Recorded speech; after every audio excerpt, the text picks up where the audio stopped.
한국에서 생활하는 모두가 한국 국적을 가지고 있는 것은 아닙니다.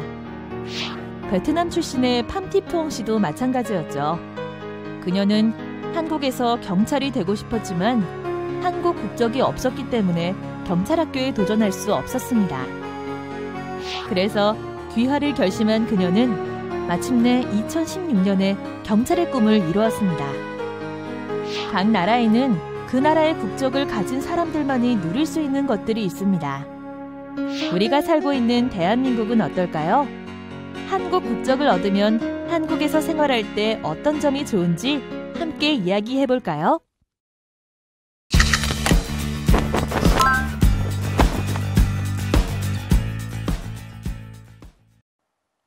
안녕하세요. 오늘은 국적에 대해 알아볼 텐데요.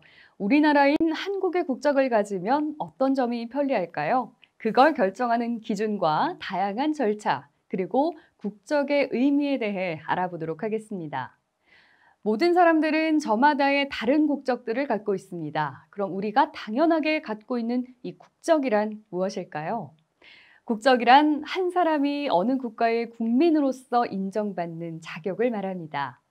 그중에서 대한민국 국적을 갖고 있다면 한국 국민으로 인정받는 자격을 갖고 있는 걸 말하죠. 이렇게 한국 국적으로 가진 사람은 다양한 의미를 갖게 되는데요. 즉, 대한민국 헌법이 보장하는 자유와 권리를 누릴 수 있고 동시에 한국의 일정한 의무도 수행해야 합니다.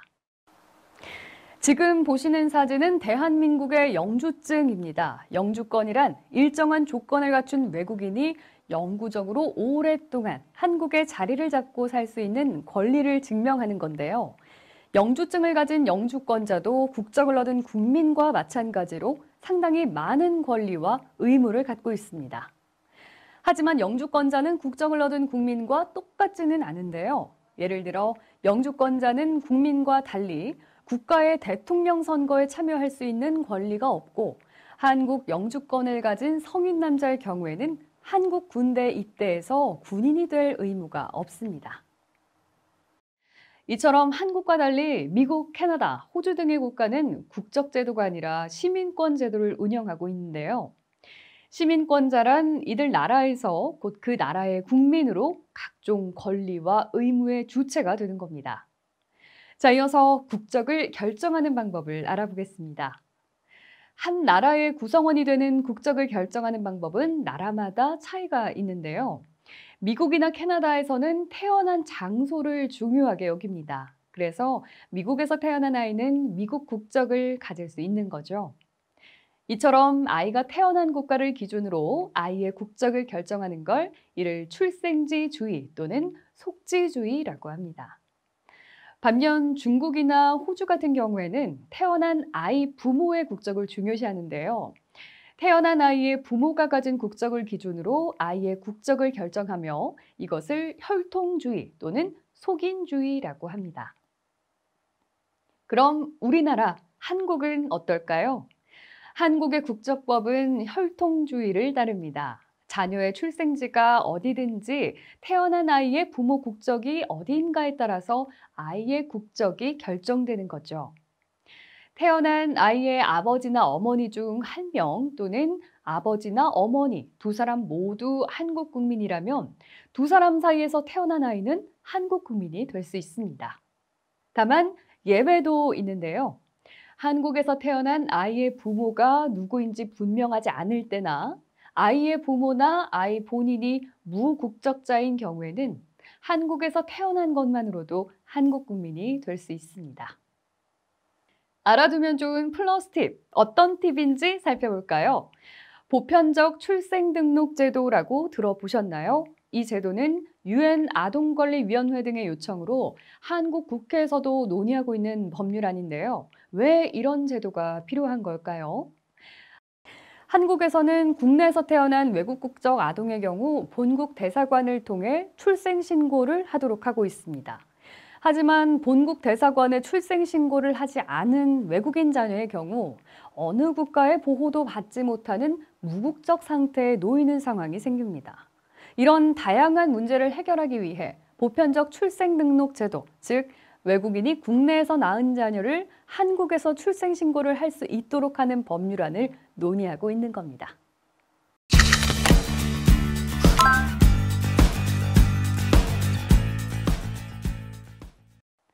다른 나라의 국적을 얻어서 그 나라의 권리와 편리를 누리고 싶은 경우가 있잖아요. 실제로도 본국이 아닌 다른 나라의 국적을 얻는 경우도 많은데요. 이번엔 다른 나라의 국적을 얻어서 국민이 되는 귀화의 유형과 절차에 대해 얘기해 보겠습니다. 외국인은 자신의 의지와 노력을 통해 요건을 충족시킨 후 허가권자인 법무부 장관으로부터 허가를 받아서 한국 국민이 될 수 있습니다. 그리고 이를 귀화라고 하는데요. 이런 귀화는 어떤 절차로 이루어지는지 살펴볼게요. 우선 귀화를 신청하고 접수하면 귀화 시험을 실시하고 또 요건을 심사합니다. 그 다음 범죄 경력 및 신원 조회 후 심사를 결정한 뒤에 국민선서 후에 법무부 통보로 가족관계 등록부가 만들어집니다.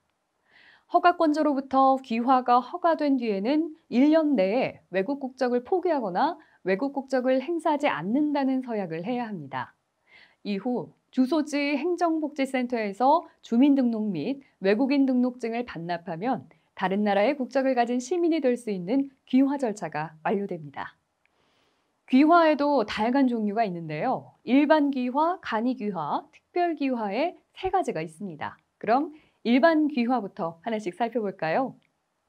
먼저 일반 귀화는 한국과 혈연적, 지연적 관계가 없는 외국인이 한국 국적을 얻는 방법인데요.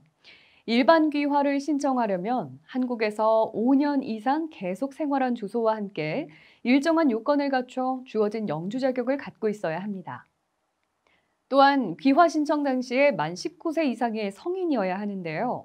도덕적으로 행실이 단정하면 물론 먹고 생활할 생계 유지 능력이 있어야 하고 또 한국어 능력 등 국민으로서 기본적인 소양을 갖춰야 합니다. 간이 귀화는 대한민국과 일정한 관계가 있는 외국인이 한국 국적을 얻는 방법입니다.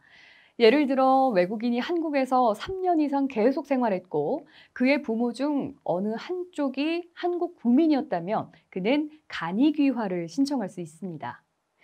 일반 귀화는 5년 이상이지만 간이 귀화는 3년 이상이라는 뜻이죠. 혼인을 통한 귀화도 간이 귀화에 해당하는데요. 한국 국민의 배우자이거나 배우자였던 외국인의 경우 일반적으로 한국에 2년 이상 계속 거주하면 간이 귀화를 신청할 수 있습니다. 마지막으로 특별 귀화는 일반 귀화나 간이 귀화에 비해서 절차가 더 간단합니다. 부모 중 어느 한쪽이 현재 한국 국민인 외국인이거나 또는 한국에 특별한 공로가 있거나 또 특정 분야에서 매우 우수한 능력을 보유한 사람, 즉 한국 국익에 도움을 줄 것으로 인정되는 외국인의 경우에는 특별 귀화를 신청할 수 있습니다. 알아두면 좋은 플러스 팁, 이번 팁은 어떤 내용일까요? 2018년 12월 20일부터 개정된 국적법이 시행됨에 따라 귀화를 위해서는 국민 선서를 해야 합니다. 2018년 개정된 국적법에 따르면 귀화나 국적 회복 허가를 받은 사람이 한국 국적을 갖기 위해서는 국적증서 수여식에 참여해서 법무부 장관 앞에서 국민 선서를 해야 하는데요. 국적을 얻기 위한 국민 선서 내용은 다음과 같습니다. 나는 자랑스러운 대한민국의 국민으로서 대한민국의 헌법과 법률을 준수하고 국민의 책임과 의무를 다할 것을 엄숙히 선서합니다.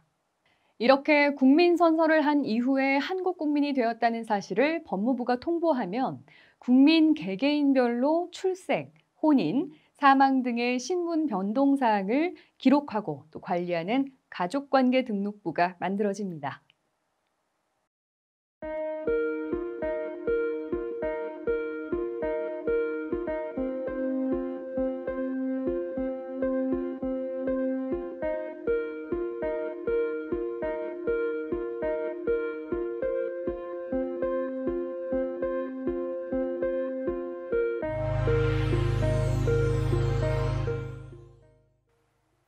다큐멘터리 귀화는 여러 가지 이유로 대한민국 국적을 갖게 된 사람들의 이야기를 다루고 있습니다. 방글라데시 출신의 김주현 씨는 한국 국적이 없을 때는 휴대폰 하나 구입하기도 힘들었다고 하는데요. 하지만 이제 한국인이 돼서 다시 출입국 사무소를 가지 않아서 너무 좋다고 합니다. 파키스탄 출신의 최무빈 씨는 한국 국적을 갖고 나니 사업을 하면서 국내외 이동이 편리해졌다고 합니다. 특히 그는 대통령 선거나 국회의원 선거에도 참여하게 되면서 스스로 이제는 완전히 한국인이 됐다고 말합니다. 이들의 이야기를 통해 우리 자신에게 국적이란 어떤 의미를 갖고 있는지 또 어떤 역할을 하는지 생각해 보세요. 그리고 자신에게 한국 국적이 생긴다면 어떤 변화가 생길지 또는 본인이 한국 국적을 필요로 한다면 어떤 점에서 필요한지 함께 이야기 나눠보시기 바랍니다.